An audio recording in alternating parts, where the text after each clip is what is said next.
అనగనగనగనగా ఒక ఇంటి దగ్గర ఒక ఆవు ఉంది. ఆ ఆవుకు చాలా ఆకలిగా ఉంది. తన యజమాని తనకు మేత తేలేదు. యజమాని మేత వేస్తాడేమో అని చెప్పి ఎదురు చూస్తూ ఉంది. కానీ ఎంతసేపు ఎదురు చూసినా కానీ తన యజమాని మాత్రం తనకు మేత వేయటానికి దగ్గరకు రాలేదు. దాంతో ఏం చేయాలో అర్థం కాక ఆవుకి ఏదైనా గడ్డి దొరుకుతుందా? ఇక్కడ ఏమీ లేదు. మరి ఎక్కడికి వెళ్ళాలి నేను? ఈ యజమాని ఏమో వేయట్లేదు. ఇలాగే ఆకలితో ఉండలేను. నేను వేరొక చోటకి వెళ్ళి ఆహారం అయినా తిని వస్తాను అని వెళ్ళాలి అనుకుంది. అది ఎక్కడికి వెళ్తే బాగుంటుందా అని ఆలోచించింది. ఎక్కడికో ఎందుకు ఎవరి చాలల్లోకైనా వెళ్తే వాళ్ళు తిడతారు, కొడతారు. అందుకని నేను అడవికే వెళ్తాను. అడవిలో అయితే బాగా మంచిగా గడ్డి ఉంటుంది.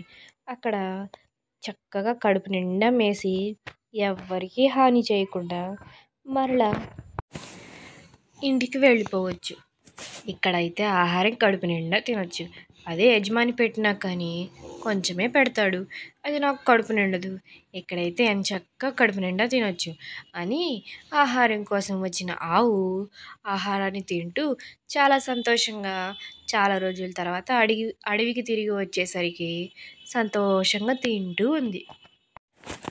ఆహారం తింటూ ఉండంగానే దూరం నుంచి ఒక నక్క ఆవుని గమనించింది. నక్క ఆవును చూసింది. ఎన్నో రోజుల నుంచి ఆకలి మీద ఉన్న ఆ నక్క ఆవుని చూడగానే నోట్లో నీళ్లూరాయి.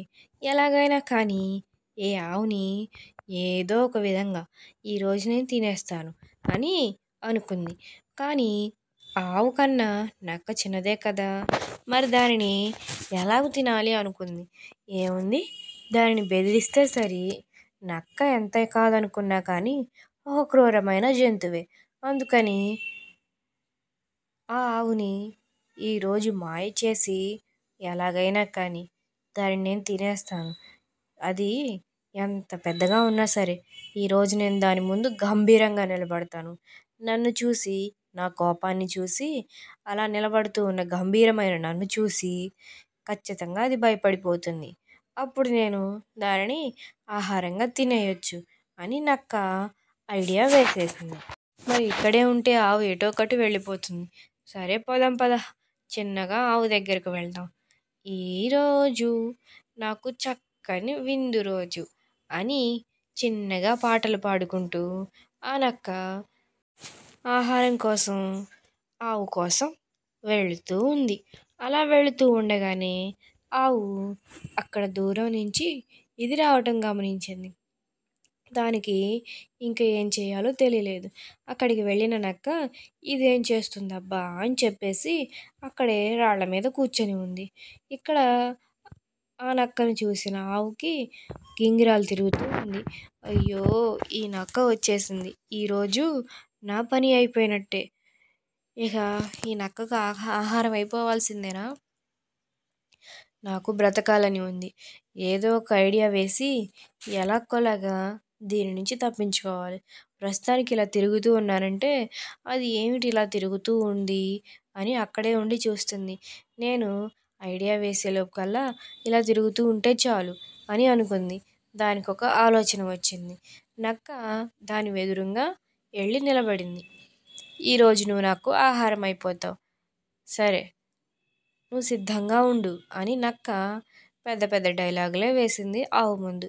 దానికి ఆవు అబ్బా, అమ్మా, అయ్యా అంటూ మూలగసాగింది. నువ్వెందుకు అలాగ మూలుగుతున్నావు అని నక్క ఆవును అడిగితే ఏ లేదులే అని చెప్పింది. నేను ఇంకా నిన్ను తిననే లేదు, ఇంకా ఎందుకు అప్పుడే ఇంతలాగా మూలుగుతున్నావు అని అంది. ఆవు ఇక దాంతో మాట్లాడసాగింది. ఇందాకనే ఇటు వస్తుంటే నా కాలులో ఒక ముళ్ళు గుచ్చుకుంది. అది నన్ను చాలా బాధిస్తుంది అని చెప్పింది. ఓహ్, అంతేనా? దానికే అంత బాధపడాలా ఏమిటి? ఇప్పుడు నేను నీ ప్రాణాలని తీసేస్తాను. దాని గురించి ఆలోచించుకోవా అని అంది. ఏమీ లేదు, సరేలే, నువ్వు తిన్నంత మాత్రాన నేనేమైనా బాధపడాలా ఏమిటి? అది కాదు నా బాధ. నువ్వు నన్ను పూర్తిగా తినేస్తావు. నా కాలులో ఉన్న ముల్లు నీ గొంతులో గుచ్చుకుంటుంది. అది చాలా పెద్ద ముల్లు. అందుకే నన్ను అంతలాగా బాధిస్తుంది" అని చెప్పింది. సరే ఏది ఉండి చూస్తాను ఎక్కడుందో ముల్లు అంటూ ఆవు దగ్గరకు వెళ్ళింది ఆ నక్క. ఉండు ఉండు చూపిస్తాను అని ఆవు అంది. ఏది? నాకేం కనపడటం లేదే అని నక్క అనగా, అప్పుడు ఆవు, నేను చూపించకుండా నీకెలా కనబడుతుంది? కనపడనే కనపడదు అంటూ సమాధానం ఇచ్చింది. సరే అయితే చూపించు, ఎంతసేపని అలా నిలబడతావు? ముళ్ళుందన్నావు, ముళ్ళుని తీస్తాను కదా నేను, నా గొంతులో గుచ్చుకోకుండా అని చెప్పింది నక్క. సరే ఉండు చూపిస్తాను, అలాగే ఉండు అంటూ దానికి చెప్పింది. అలా కాక నేను ఇంకెలా ఉన్నాను? నేను అలాగే ఉంటానులే, నువ్వు ముందు ఆ ముళ్ళుని చూపించు అని చెప్పింది. ఇంకా ఆవు తన ఐడియాను ప్రయోగించాల్సిన సమయం వచ్చేసింది. ఇప్పుడు ఎలాగైనా కానీ ఈ నక్కను వదిలించుకోకపోతే ఇక ఇంటికి వెళ్ళేదే లేదు అని నక్క దగ్గరకు రాగానే కాలుతోటి ఎగిరి ఒక్క తన్ను తన్నింది. అలా ఎగిరి తనగానే నక్క వెళ్ళి చాలా దూరాన పడిపోయింది. ఆవు ఇక్కడ తనని తన్నిన తర్వాత అబ్బా ఎంత గట్టిగా తగిలిందో దానికి అని అనుకుంది. దెబ్బలు తగిలిన నక్క ఛీ, చాలా మోసం చేసింది ఆవు నన్ను. ముళ్ళుని చూపిస్తాను రమ్మని అంటూ కాలులో ముళ్ళు గుచ్చుకుంది అని చెప్పింది. చూడటానికి వెళ్ళేసరికి ఒక్క తను తన్నింది. నా మూతి పగిలే, ముక్కు పగిలే. దవడపళ్ళు రాలటం అంటే ఇదేనా? ఎంత గట్టిగా తగిలిందో. ఛ!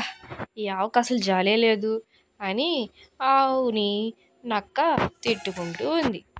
ఇంకోసారి ఈ ఆవు జోలికి కానీ, ఈ ఆవుల జాతి జోలికి కానీ నేను వెళ్ళకూడదు. చాలా గట్టిగా తగిలింది దానికి కాలు. అబ్బా! ఈ దవడ నొప్పి తగ్గడానికి చాలా రోజులే పడుతుంది అని అనుకుంటూ ఉంది. పిల్లలు, మీకు ఈ ఆవు, ఈ నక్క కథ నచ్చిందా? నచ్చినట్లయితే please like, share and subscribe. Thank you for your watching. Thank you so much.